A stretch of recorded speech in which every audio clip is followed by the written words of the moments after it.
welcome to Policing TV here in Oxford, strictly speaking in the station yard at Oxford Police Station, where I'm joined by Thames Valley Police's Assistant Chief Constable, Katy Barrow-Grint. Katy, thank you once again for welcoming us here.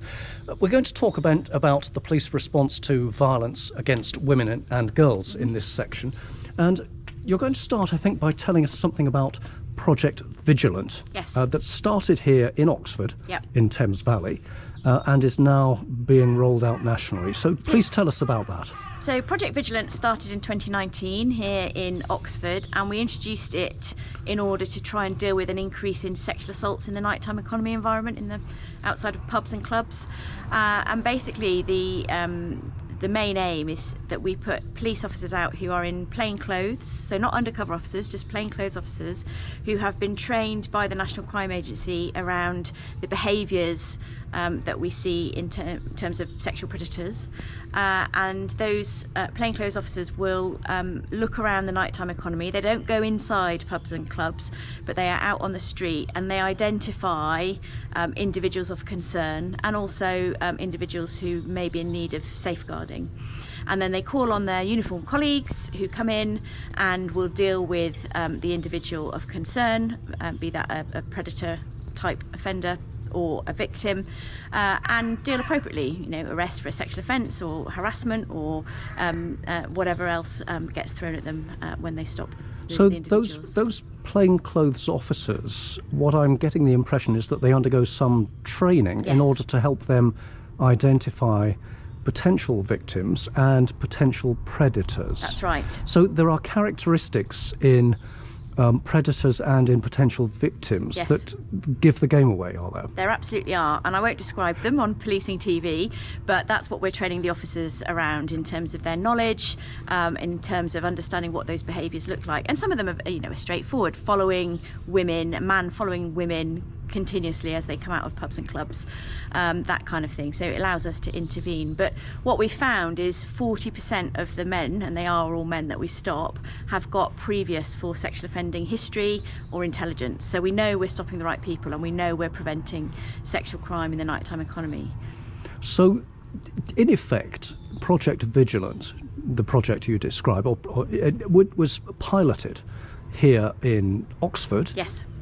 Was demonstrated as successful, and is now being rolled out nationally. Yes. And that pattern of, in effect, trialling, testing, researching, proving, fine-tuning where necessary, and then rolling out sounds like a pretty good model to be following in all sorts of areas. Yeah, it is all about evidence-based policing, and in fact the inspector that runs that operation has recently completed their masters at Cambridge and has just written a piece for Going Equipped, which is the College of Policing magazine that I edit, which brings together innovative and creative practice across policing to share nationally. Now, you have quite some track record in academic matters, and I want here to say that the academic is sort of practical academic, taking the academic and putting it into practice. And you're holding in your hands a book that you have co-authored. I have. With yourself, Jackie Sieber, Jackie Turton and Ruth Weir. So you are a published author in this, along with those three others. Tell us about that policing domestic abuse book that you co-authored. So this was our lockdown project. We met once before we wrote it. We got together via social media, via Twitter, as it was then. Jackie Sieber is a retired ACC from Bedfordshire Police, and the publishers asked us to write a book. I've written a few academic articles and things like that before, and we thought, well, as senior police officers, brilliant, but we need some support. So we asked for some academics to join us in the project, and Jackie and Ruth did that. And this came about really because since I did my master's degree, I've been writing around domestic abuse, so domestic abuse attrition, vulnerability around domestic abuse, and more recently my academic interest lies in adolescent domestic abuse and teenagers involved in this area of business. So the book is really wide-ranging. It covers everything from DASH risk assessment, victims, perpetrators, the history of domestic abuse, and it is a really good read for practitioners in terms of those that are just starting their policing career, but also those detectives in domestic abuse teams and senior leaders in terms of getting to grips with what policing domestic abuse should look like. So this is all very much a part of tackling violence Yes. against largely women and girls, although domestic abuse, of course, can also relate to same-gender couples. Yes. So violence against women and girls, really a topic dear to your heart. It is, yeah. I've been the lead for our activity around violence against women and girls for Thames Valley Police for the last 2.5 years.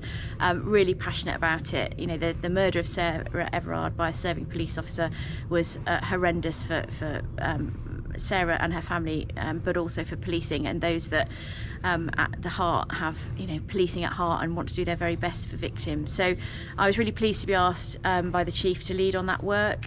We've done huge amounts of work both internally and externally over the past couple of years, and part of my strategy was to be really clear around that internal trust and confidence, to make sure that as a team here in Thames Valley our culture is right, that there is ways to report sexual harassment or concerns around misogyny, but also that when we're out in the community we're doing our very best, both in terms of policing the nighttime economy, how we respond to domestic abuse.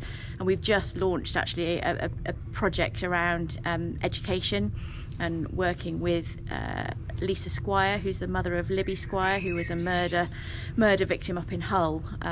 They are from the Thames Valley area, but talking about how we encourage people to report non-contact sexual offending, so flashing, indecent exposure, that kind of thing, which quite often isn't reported to police, but actually can be a precursor to more serious sexual offending. So a lot of work has already gone on. This, without wishing to sound defeatist, is going to be an area, as are so many other areas, where work needs to continue throughout. What are the key areas, as we come to a close, what are the key areas that you are looking to explore, tackle, address relating to violence against women and girls, both here in Thames Valley but potentially further afield as well? Yeah, so it's definitely not business as usual, and I think it'll be a long time before it comes to that. It needs to be, as ACC Dennis Murray, my colleague, would say, the DNA of the organisation in how we deal and develop our work in this space. So for me it is around the precursor activity, so how we work with the education sector in particular, and how we get involved with young people at earlier ages to explain the activity that's undertaken, consent, all of those kind of issues.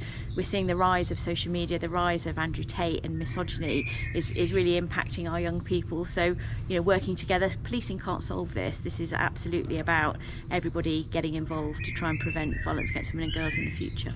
So another example of multi-agency working, engagement well beyond police and policing, and much work still to be done. So, Katy, ACC Katy Barrow-Grint, thank you so much for the 3 videos that we've now recorded for Policing TV.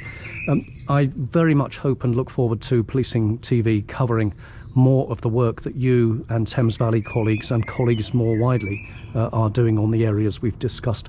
But for the time being, Katy, thank you very much indeed. Thanks, Bernard.